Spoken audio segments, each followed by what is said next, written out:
It makes me laugh every time that we have sound music to go with the slide for Exodus. It's very dramatic here at the bridge. It's awesome. Do we have anyone here who was a youth group kid? Like when you were a kid, you went to youth group? Okay, so quite a few of you. I was a youth group kid in the 80s. I was a middle school boy in the 80s, which meant I wore parachute pants to youth group. It means that at home, I had a flattened cardboard box that I would practice my back spins on and the moonwalk.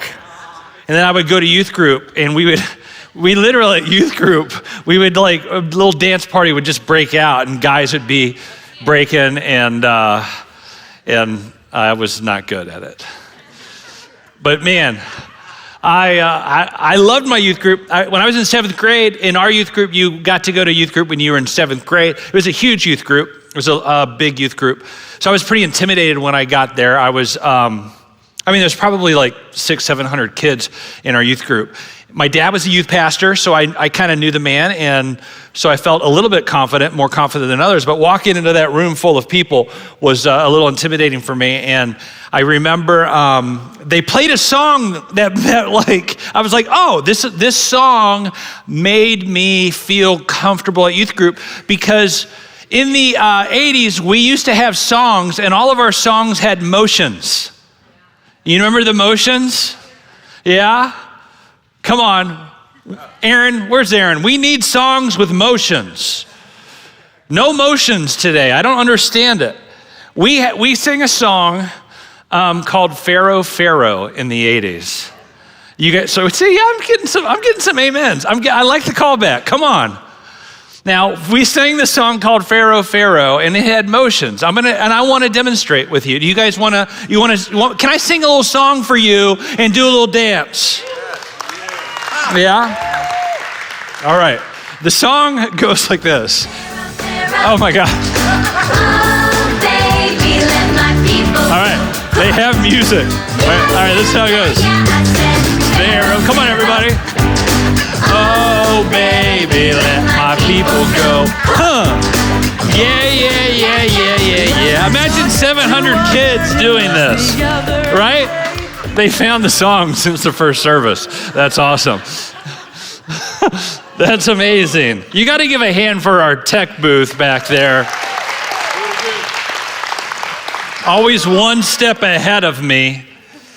Oh my goodness. So, Pharaoh, Pharaoh, this is the passage. You're like, why, Brock? Why? Well, we're going to talk about Pharaoh today. How awesome is that we have a theme song to go with the passage? I mean, come on. Incredible. Now, I have to tell you something that the Prince of Egypt movie and the Ten Commandments movie does not reveal in the plot of those films, and that's that there were actually 4 pharaohs in the narrative of God's people. And the first pharaoh was actually a really good pharaoh. He blessed Abraham, even though Abraham lied to him. Abraham had this beautiful wife by the name of Sarah, and Abraham was afraid that the Pharaoh would see his wife and kill him and take his wife. And so Abraham lied and said, oh, she's my sister. And in a cool way, the Pharaoh finds out, and he ends up being super gracious, showing self-restraint and insight. This was a good Pharaoh. Then there was a second Pharaoh in the narrative of the story, and that was the Pharaoh who acknowledged that God had given Joseph incredible insight and prophetic wisdom. And so in appreciation, Joseph is promoted from prison to being second in command of Egypt, which means really the known world at the time that they're ruling. This is remarkable. The Pharaoh proves to be generous then, not only to Joseph's family, but to Jacob and the whole lot of them. Amazing. Pharaoh number 2 was a good one. Then we have Pharaoh 3. The third Pharaoh felt zero obligation to God or his people. Some time had gone by. And here's a little caveat. If you're not careful, each generation in your family could move further and further away from God. We have to be thoughtful with each generation needs to encounter God in a fresh way. This third Pharaoh, he ends up oppressing Joseph's family and enslaves them. He is not a good Pharaoh. Then we have the fourth Pharaoh. This last one will forever be known as the Pharaoh of the Exodus. God is asking him to set his people free, and this Pharaoh has no regard for Israel or their God. In fact, he says, I don't know this Lord, and I don't even care to know him. And it seems as though he actually doesn't even know who Moses is. This fourth Pharaoh has no clue who Moses is. He doesn't know the story of Moses. He doesn't know that Moses grew up there. He has no clue. He's clueless. And so he is oppressing God's people, and he has no idea who Moses is. He has no idea who Yahweh is. And he won't know who they really are until Miriam, Moses' sister, sings her song of liberation on the other side of the sea. By then, he will know plenty about who Moses is and who Yahweh is. And so that's a setup for the passage that we're going to read in Exodus chapter 5. Now, what has happened is, there are the four pharaohs. What has happened is Aaron, Moses' brother, has gone out to the desert. Moses has told him what God told him about the plan to set Israel free. They have gone back and met with the elders, the people who are kind of guiding and leading God's people. And here we are, Exodus chapter 5, beginning in verse 1. Look at it as I read. Afterward, Moses and Aaron went to Pharaoh and said, "This is what the Lord, the God of Israel, says.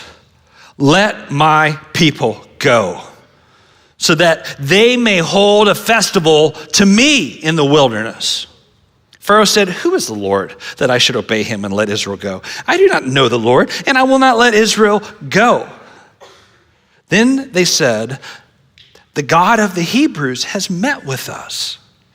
Now let us take just a 3-day journey into the wilderness to offer sacrifices to the Lord our God, or he may strike us with plagues or with the sword." But the king of Egypt said, "Moses and Aaron, why are you taking the people from their labor? Get back to your work." Then Pharaoh said, "Look, the people of the land are now numerous, and you are stopping them from working." Now, in this passage that we just read, there's actually 2 speeches that Moses and Aaron give. There's the first speech in verse 1, and that's what I want to talk about, because Moses in verse 1 starts his speech and he doesn't do or say what God told him to do or say. He goes rogue. He does his own thing. And it ends up kind of messing up the entire deal. I want to show you, because in chapter 3, verse 18, God tells Moses what to do and say. In 5 verse 1, speech 1, Moses doesn't do anything that God told him to do or say. Look at this graph with me so you can see. In chapter 3, God told Moses, don't do it alone. Don't just you and Aaron go. Take the elders with you to Pharaoh. In 5:1, Moses and Aaron, they don't do that. They go it alone. There's no relation. Moses has no relational capital with the Pharaoh. In chapter 3, he's supposed to say, Yahweh, the God of the Hebrews. This is the name that the Pharaoh would know the people by. Moses doesn't do that. He says, Yahweh, the God of Israel. That's unfamiliar to Pharaoh. He has no idea. I don't even know who you're talking about. In chapter 3, he said, make sure you say that God, Yahweh, has met with us. He didn't even mention God. There's no mentioning that God had met with them. In chapter 3, he says, start polite, start warm. Let us take just a few days away. In chapter 5, Moses looks at him and he begins the speech by saying, let my people go. This is a rude and an in-your-face way to ask. In chapter 3, he says, just tell them it's going to be a 3-day journey to do sacrifices. In his first speech, Moses doesn't mention that at all. Just a demand for national liberation. Moyer, this great theologian, wrote this about this. Look at this quote. He said, the Lord commanded a corporate approach, couched in understandable terminology, making a moderate and limited request in courteous terms. Moses adopted authoritarian approach, alienating the Pharaoh with incomprehensible talk and laying down an absolute command. Now, to be honest, we don't really know if Moses would have started the way God told him to, if the outcome would have been different. It's true, God had told him there's going to be a battle. This is going to be difficult. The Pharaoh is not going to go for this initially.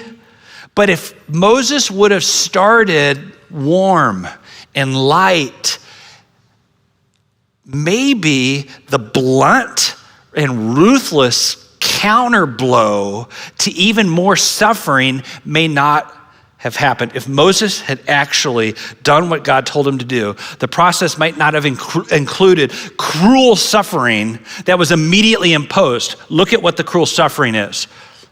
Keep reading, verse 6. That same day, Pharaoh gave this order. So immediately the Pharaoh's like, bro, I'm on it. He gave this order to the slave drivers and overseers in charge of the people. You are no longer to supply the people with straw for making bricks.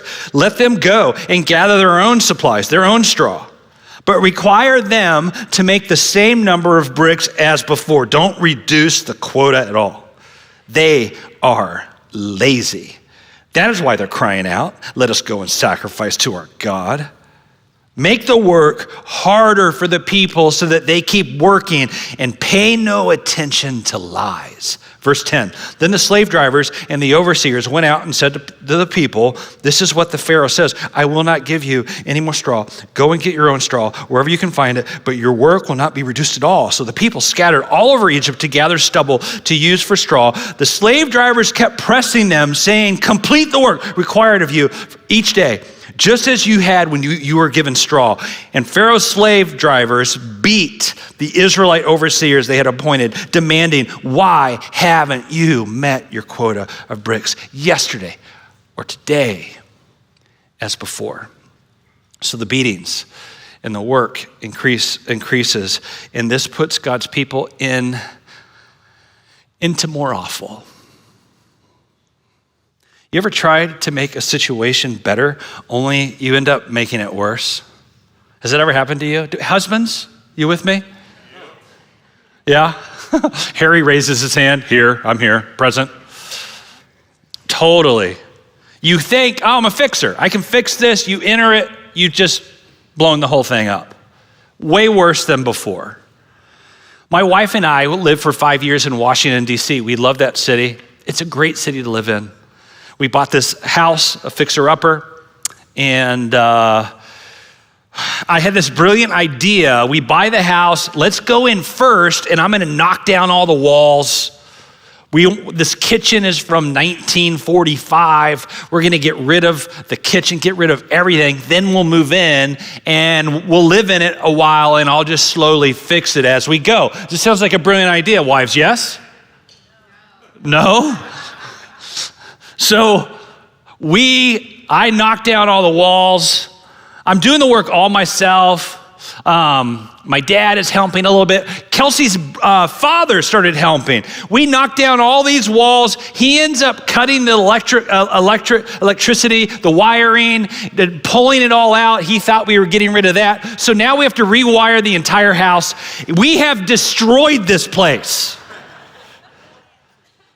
The kitchen is in disarray. And I remember standing there with my wife going, I don't think this is a mistake. This was a mistake. This was a mistake. I even have a picture that my wife took of what appears to be my father dead in the backyard, resting from the labor we put him through. And it's like, is this ever going to, we have destroyed this home. Is it ever gonna, will it ever truly become home? We're washing dishes in the utility sink next to the washer and dryer in the basement. It's ridiculous. We had to wait and slave away for the end product, and it was not going to happen overnight. But we worked, and it became a beautiful home. It just took some time. Go ahead and just, don't make me walk through this with me. Follow me, just show that picture. Yes. We did that work ourselves. I built that deck. Insane. Now, we even did the counters and the countertops. Now, here's the thing. Moses goes in and he makes things immediately worse.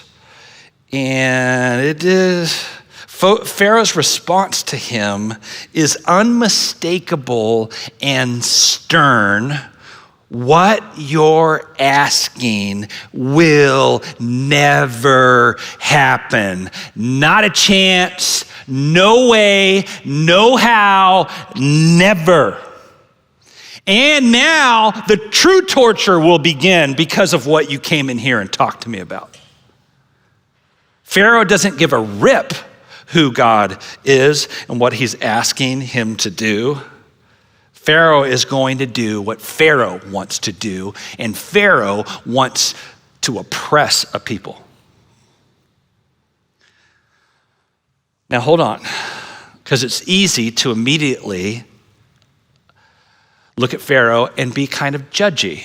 I've noticed recently on social media that occasionally people are judgy. Is that true? Am I seeing that right?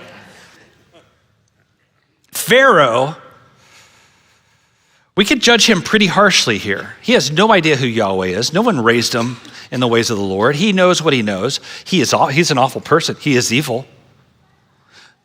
He is rebellious against God. But each one of us have had times of rebellion against God. We have not obeyed God. Each of us have done the opposite of what God wanted us to do. We've even crossed lines we ourselves didn't even want to cross. We swore we'd never cross it, and we've crossed those lines. We've done that. Every single one of us in here. Recently, and I tell you this story from my heart. Recently, I'm sitting in a coffee shop across the table from a teenage girl. My wife and I are there with her, and she, if I was to boil down what she told us, it's this. And I was pushing her a little bit because I've been watching her, and I've been really concerned. And she basically looked at me and she said, I don't care what God says. I'm gonna do what I wanna do. I don't care. And I listened to her, and here's the thing, I've been a youth worker for a long time. I know I look in my 30s, but I've been a youth worker for over 30 years. I started when I was 2. I've seen a lot of kids go down this path. I actually was refreshed by her blunt honesty, but I was grieved in my heart because I know the direction she's heading will lead her to more pain and eventually significant regret. Significant regret. And I know regret, and I don't want her to know that kind of regret. I know pain, and I don't want her to know that kind of pain. See, Pharaoh's words are arrogant, stern, and a hard, hardening defiance to Yahweh that will not be over. We're going to read over the next couple of weeks. This will not be over till the old lady sings, meaning Miriam, Moses' now older sister, ends up singing the song of liberation on the other side of the sea in chapter 15, and it's beautiful. And in the midst of this conversation with Pharaoh, he then mocks Yahweh. Moses, once he gets his bearings, basically looks at him, says what he wants, and he goes, "Thus saith," King James Version, "the Lord, thus says the Lord." Pharaoh goes, "Oh yeah, really?" Gives his command and says, "Thus says Pharaoh." Totally mocking Yahweh, totally mocking Moses, like, I don't care.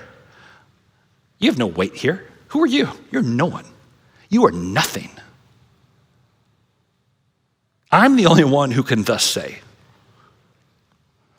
He mocks their God, and then he makes their lives deliberately harder. And because of this, Israel, as well as Moses and Aaron, feel hopeless.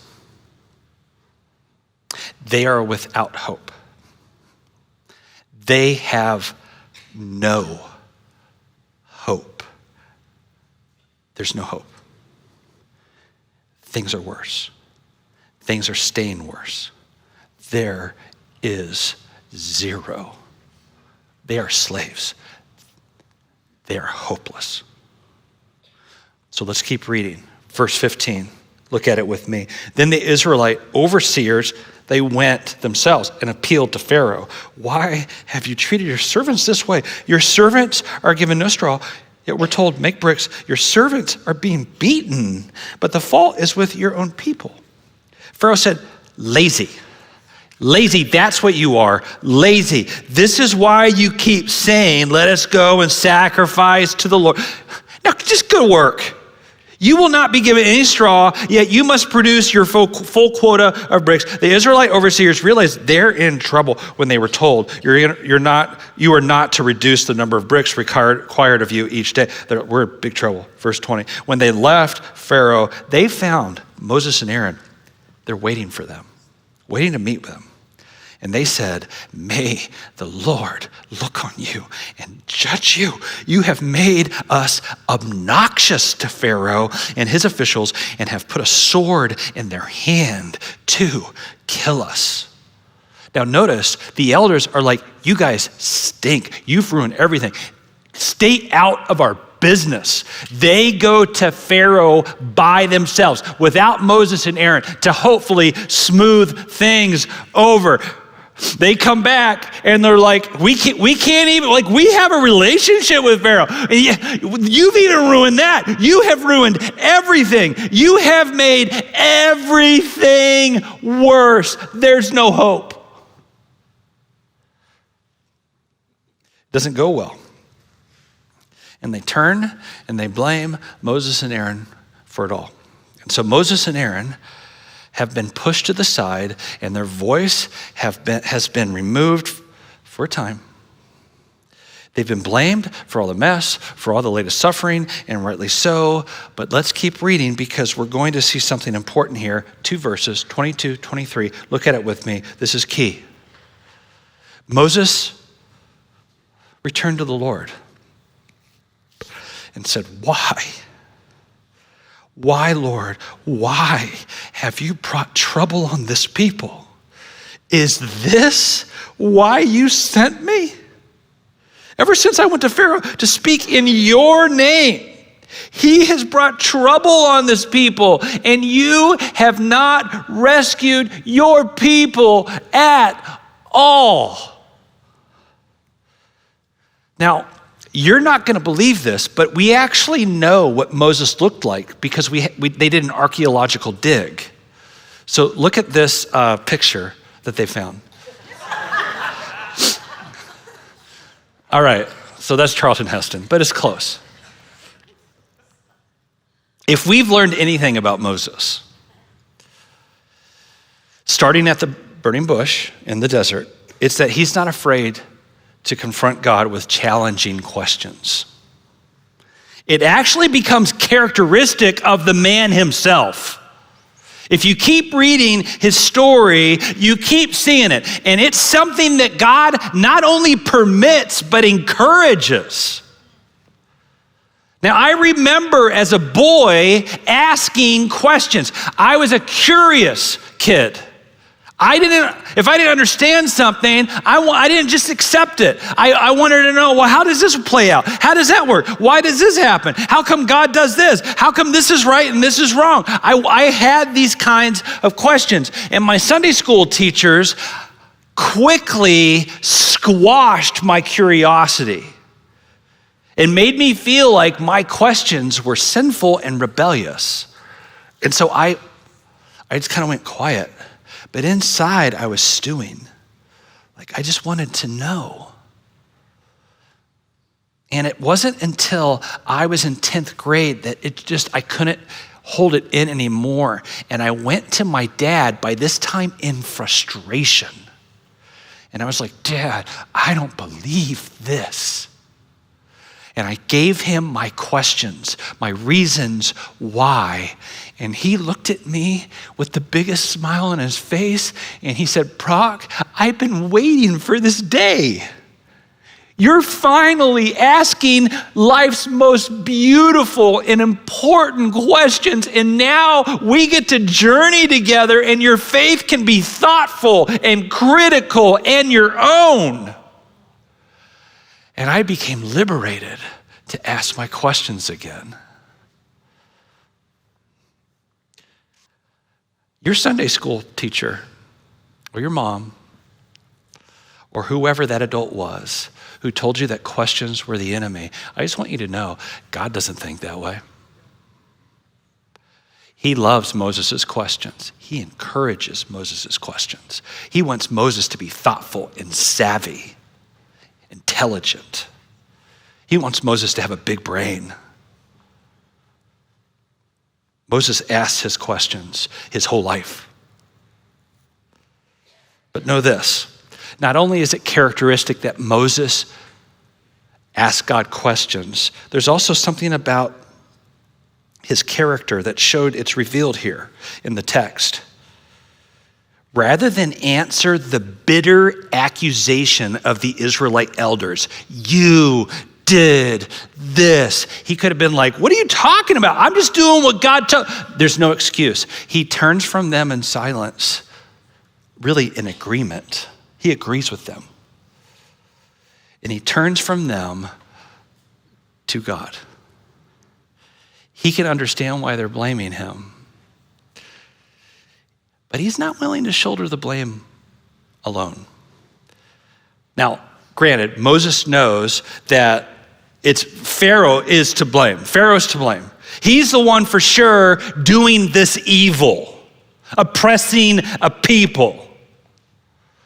But Moses also sees that behind the hand of Pharaoh is the hand of God, and he wants to know why things are getting worse. So here's the question. Has God ever disappointed you? Have you ever felt disappointed in your spiritual life? Disappointment in your prayer life? Have you ever felt disappointment in your relationship with God? My wife and I, years ago, left a church in the Sacramento area that was abusive. It's the only way to put it, abusive. And at that time when we left that church, we were called by a wealthy multimillionaire who had heard me speak and read some of my writings, and he was like, we know you have a heart for cities. Could you come and start a nonprofit in Oregon serving all the public schools, and I'll fund the entire thing? We signed a contract. It was awesome. I moved my family from this abusive, horrible church to Oregon to start this nonprofit, and immediately God gives us favor, and we are in all the schools. We are doing spectacular things, fun things, amazing things, making huge impact. We've got favor with all the headmasters and principals, teachers, assistants. It starts this teamwork. We buy a house. We're so excited. And this man who we signed a contract with, who's a multimillionaire, he did an invention. I could tell you about this invention. It's amazing. He made his money through this invention that he sold the rights to. He never gives us a penny. So now we're on the verge of losing our home. I've got multiple jobs, plus I'm running this huge nonprofit. My wife has multiple jobs. We're trying to make ends meet. And I gotta tell you, if you've been in this situation, you're feeling my pain, this is, it feels hopeless, and I'm feeling overwhelmed, and I'm not sleeping. I'm stressed. I am stressed. And we meet with this guy, and he keeps making promises. A year goes by. And we're driving in the car, my wife and I, and the sunroof is open, because we're wealthy, we have a sunroof.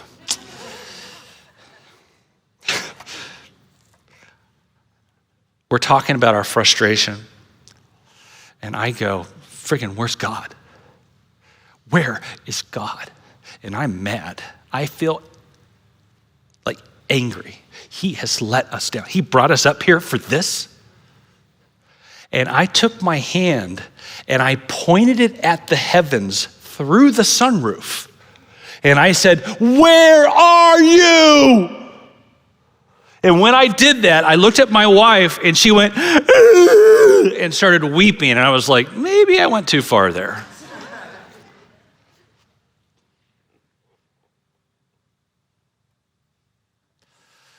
God ever disappointed you? Here's what happened. A but God moment happened. We hung in there. We kept serving. But God, in the midst of that, led us to a much better place.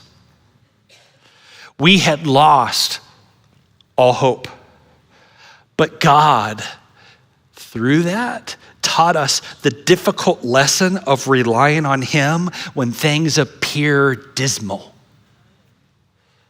Because of God, we learn to be satisfied even with nothing. But God, He just kept investing, sowing into our lives. But God, He just kept being present. But God, showing up. If you've never had a but God moment, then you've never known the precious times of being in the wilderness, of being in the midst of the drought and the storm, and the witness of God is thick through that. If you haven't experienced it, dude, I know it's mysterious. All this stuff, this whole story is laced in mystery. It requires, to understand this stuff, evil, God's will, all this stuff happening at the same time, it requires us to embrace mystery. Sometimes, many times, things are not as they seem. This situation that Moses is in is a mystery, and it will not be the last time that the Old Testament affirms the mysterious relationship between evil events that are the product of human sin and arrogance on the one hand, and the will of God on the other hand. So Moses was perfectly fine to ask, why? God, why has this happened? Where are you? Why haven't you acted yet? Why have you made me out to be a fool? He accuses God of not even beginning. You haven't even begun to do anything. You're just sitting on your hands. Dude, God, you were excited about this whole liberating the people from Egypt when we were at the burning bush, but I'm here and you've gone away. Like, you're all talk, no action. To Moses, it feels like God is being silent. Actually, worse. He's not following through at all. He's reneging. But again, Moses should have known. Dude, he should have known. God tells him 2 times, this is going to be a long battle. Pharaoh's gonna put up a fight. His heart is really hard. But in the end, it will happen. But this is gonna be an awful struggle. Moses is asking his desperate, angry-ish questions, his why God questions, and God is listening. And he answers in the next verse, verse 1 of chapter 6. Look at it with me. Then the Lord said to Moses, now you will see what I will do to Pharaoh. You're going to see it. I'm not sitting on my hands. Because of my mighty hand, he will let them go. Bro, because of my mighty hand, he will drive them out. He'll drive them out of his country. And there it is. This is the beautiful but God moment in the story. But God. The but God theme has been here the whole time. You've been following Exodus? Back in Genesis, all these stories, there's these but God moments. Abraham is promised children that would outnumber the stars. He is promised that his children would become a nation, and this seems impossible because he is old. His wife is old, but God. Joseph is sold into slavery and then worse, forgotten in an Egyptian dungeon. But God. But God. God promotes him from being possibly the most powerful man in the world. But God. God gives Pharaoh the power of self-will, of choice. He gives him the freedom to make even evil choices against innocent people. God gives free will, but even in the midst of Pharaoh's utter rebellion, God will somehow have his way and God's people will be delivered. But God, freedom will come. Liberation will happen. It will not be far off. Why? But God. And check this out.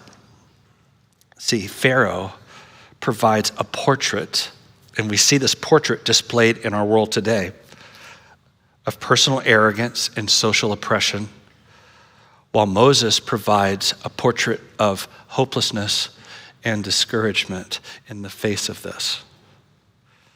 Hopelessness and lostness in the face of evil, tyranny. That's a word, tyranny. There it is. These are both alive and well today. But then there's a third hand happening. This is the mystery part. God's ultimate will. He is that sovereign that he can take even people's freedom of choice and bring something beautiful out of it. He can even take my brokenness. He can bring beauty out of ashes. See, Pharaoh's defiant refusal to acknowledge God's name and authority as a classic mark of human pride. And pride, the scriptures tells us, is the same essence of satanic and human evil. In the Old Testament, in the book of Job, Job observes, looking at his neighbors, this kind of disregard and rebellion towards Yahweh. Check out this verse.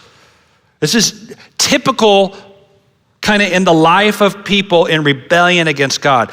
Job 21 says this, yet they say to God, leave us alone. Reminds me of that girl at Starbucks across the table from Kelsey and I don't care. Leave us alone. We have no desire to know your ways. And then sarcasm, who is mighty that we should serve him? Not him. We see this over and over again throughout Scripture, throughout history, humanity defying God.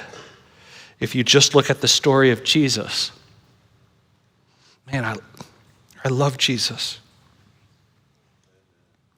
If you look at the story of Jesus, he is across the table at Starbucks from Pontius Pilate.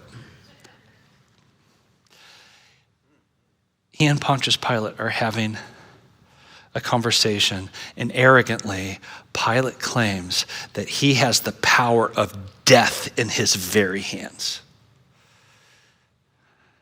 And Jesus responds by saying, here's the mystery. Yeah, that's true. But God allowed you that power. There it is. Both are happening. These things point to the old adage, pride goes before a fall. And what's amazing is that the scriptures tell us how the whole thing ends. God told Moses he would free his people. God tells us the direction history is going.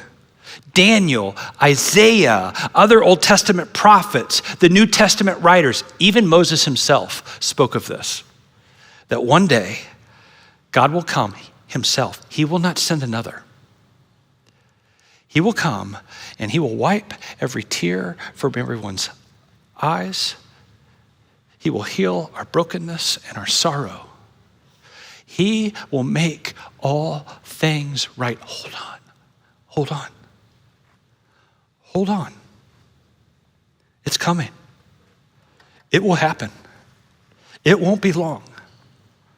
These things that are crushing us, that are destroying us, that we are drawn to, they will disappear and be no more. They will not rob from us anymore or our children. Now, don't go to sleep on me here. Are you guys going to sleep? Because I got to tell you some history. I want you to catch the history of the liberation of Israel to their kings and how history repeats itself, because I think there's something in this for us. Okay, so they get liberated. It's an amazing thing. And eventually, years later, they appoint a king. His name is Saul, and Saul is good looking. He is tall, 6'4".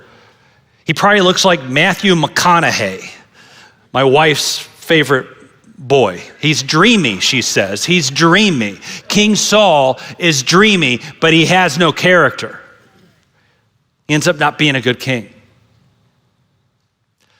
The next king they appoint, he's amazing. His name is David. He worked in the fields and worshiped the Lord in solitude. And God became close to him. And even though he had terrible faults and sins, God used him. But then King David, who was not a good father, he wasn't perfect, had a son, and his son Solomon becomes king. And Solomon starts out pretty good, but then he wants to build his kingdom. And so he enslaves his own people, Israel. He enslaves them. He beats them. He forces them to do the building of his kingdom, to build his buildings. So Solomon becomes Pharaoh over his own people, Israel. And that disturbing thought of Solomon, the man of so-called wisdom, becomes even more relevant when you look at Solomon's son, Rehoboam, and when he takes over the kingdom. Rehoboam in 1 Kings chapter 12, the narrator paints the story of the rebellion by the people against King Rehoboam with a brush dipped in Exodus imagery. The oppressed Israelites, they beg Rehoboam, they beg the king to lighten their load. Please lighten our load. And like their ancestors got from Pharaoh, Rehoboam increases their pain. This is an evil that does not slip out of sight when we move from the Old Testament to the New Testament. And of course, it keeps hanging around in modern day, in our everyday, around the world. History keeps repeating itself, but eventually we look down the corridor of time and God gives us the ending. God will redeem all things. But in the meantime, in the moment, in the present moment, we wait in hope. And as they say, though, things can get worse before they get better. And that can be brutally discouraging. And I say that because that's the moment Moses is in. Turning to God with such turmoil of emotion. It's a template for your and my own interactions with God, our own situations. And dude, even Jesus does this. On the cross, echoing the pain of so many before him is heard from his mouth. This is Jesus's why God moment, taken straight from the pages of Scripture when Jesus asked his Father on the cross, why, my God, why have you forsaken me? Now, we know why. Jesus actually too knew why, but he is safe in that moment to ask the why God question. He was doing what he had to do, bearing the full weight and cost and consequences of the sin of the world. He was doing that. But in that moment, again, he is safe to verbalize his pain and suffering, and in the tradition of Moses, asking the questions of his soul. And then in a moment of anguish, Jesus still presses on into the greatest sacrifice ever. What is God like? He is Jesus. So in your unanswered prayers, in your difficulty, where are you? I can hold on to the reality of who God actually is when I look at Jesus. See, on the night before he went to the cross, Jesus took bread and he broke it. And he said, "This is my body broken for you. Take this in. Receive this sacrifice. Eat." And a while later, after supper, he took the cup and he poured it. And he said, "This is my blood, which is poured out for the forgiveness of sins. Take, drink, receive. Take this in. Remember."